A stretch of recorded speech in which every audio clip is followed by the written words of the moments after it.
बहुत दिनों के बाद अच्छी गहरी नींद आई। सोकर उठ जाने पर हॉस्पिटल में हूँ, ये ध्यान में आने के लिए कुछ क्षण लगे।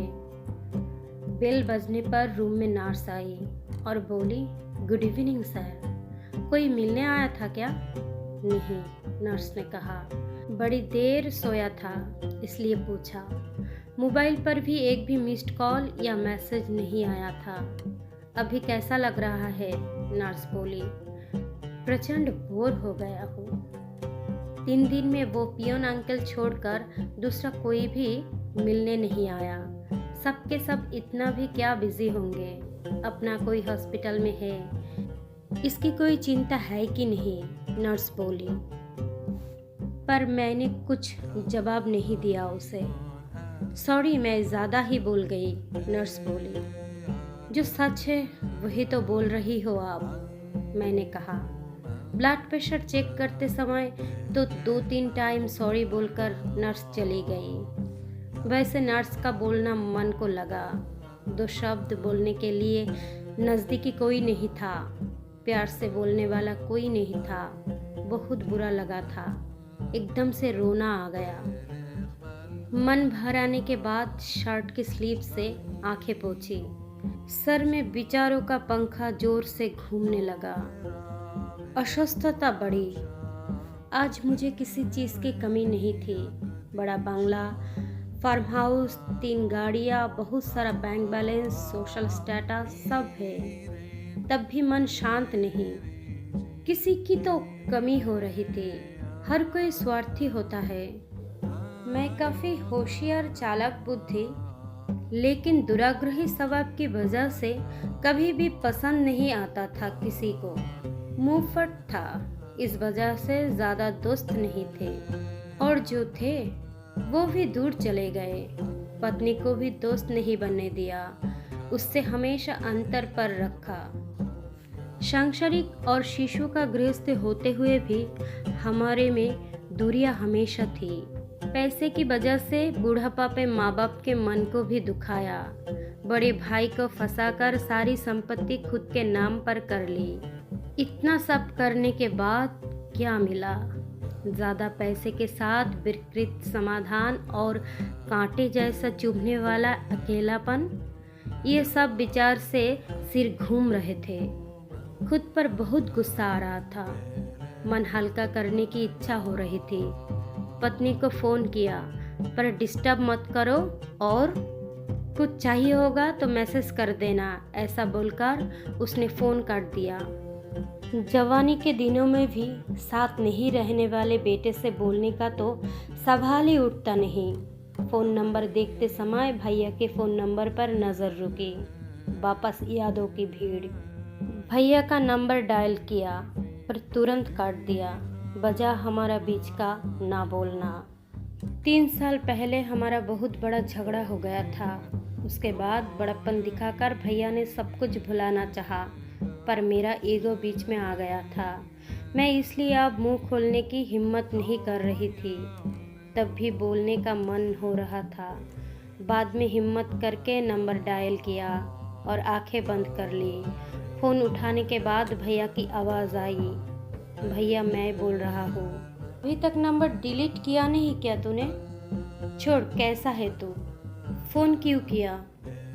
तब भी मैं भैया को बोला, आपका गुस्सा समझ सकता हूँ भैया, बहुत गलत बर्ताव किया मैंने आपके साथ। मीठी मीठी बातें करके फंसाया आपको। मन में जो भी था वो सब धर धर बोलने लगा। तभी भैया बोले, मुद्दे की बात बोल, गड़े मुर्दे मत उखाड़। हमारे बीच अब कुछ भी नहीं बचा। भैया ऐसा मत बोलो, मैं तो सिर्फ बोल रहा हूँ, आप तो। पैसे के कारण भटक गया था मैं भैया, भूल हो गई मुझसे, बंटवारा हो गया, अब कुछ भी बचा नहीं, मुझे माफ़ कर दो। मैं बोला, पर भैया की तरफ से कुछ भी जवाब नहीं आया। मैं सुन रहा हूँ, बोल, क्या काम था? मुझसे पहाड़ जैसी भूल हो गई भैया। तुझे कहा ना, मुद्दे का बात बोल, जो हुआ सब भूल जाओ, भैया ने मन से बोले। पर मैं बहुत ज़्यादा भावुक हो गया था। तब भी भैया बोले, तुम्हारा हो गया हो तो फोन रखो, आज तो स्पष्ट रूप से बोलो, क्या हुआ। तभी मैं बोला, हॉस्पिटल में अकेला पड़ा हूँ भैया। क्या हुआ? भैया की आवाज़ एकदम से आया, बीपी बढ़ गई है, चक्कर आ रहा है, इसलिए भर्ती हुआ हूँ। डॉक्टर ने आराम करने के लिए कहा है। तब भी भैया ने पूछा, साथ में कोई है क्या तुम्हारे? कोई भी नहीं है। दिन में 2-3 बार पत्नी और बच्चे वीडियो कॉल करके अपना कर्तव्य निभा रहे हैं। जो बोया वही पा रहा हूँ। मैं उनके साथ भी ऐसा ही किया था। कभी भी प्यार के 2 शब्द बोले नहीं, सिर्फ व्यवहार देखा। स्वार्थ के लिए रिश्तों को इस्तेमाल किया और तोड़ भी दी। अकेलेपन से आंखें खुल गई। मन भर आने से फोन कट कर दिया और अंधेरे करके बिस्तर पर पड़ा रहा। कुछ देर बाद नर्स आई। लाइट लगाकर हाथ में कागज में कुछ रखा था। वो नर्स ने मुझे दिया। उसमें से मस्त खुशबू आ रही थी। जल्दी जल्दी उसे खोला तो उसमें भुनी हुई मूंगफली थी। वो देखकर बहुत खुशी हुई। जरूर भैया आए होंगे। कहाँ है भैया? मैं यही हूँ, कहकर भैया सामने आए। हम सगे भाई 3 साल के बाद एक दूसरे से मिल रहे थे। दोनों की ही मन की विचित्र अवस्था हो गई थी। दोनों एक दूसरे की ओर एकट देखे जा रहे थे। अपने आप मेरे हाथ उनके सामने जोड़ने लगे। गुस्सा साइड में रखकर तुरंत मिलने के लिए आए भैया। क्या करूं? तुम्हारा फोन आने के बाद रहा नहीं गया मुझसे। उन्होंने कहा, जो हुआ सो हुआ, अभी उसका विचार मत करो। आपको गुस्सा नहीं आया भैया?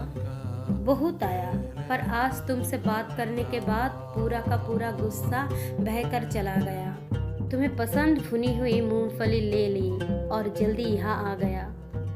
भैया ने आगे कुछ बोला नहीं।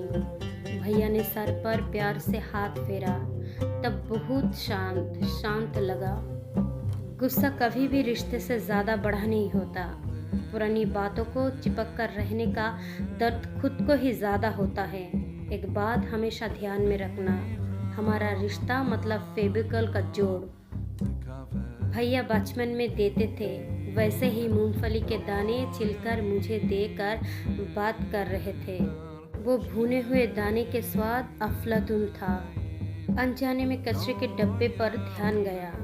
उनमें मूंगफली के छिलके की जगह मेरा ही ईगो मुझे दिख रहा था। तो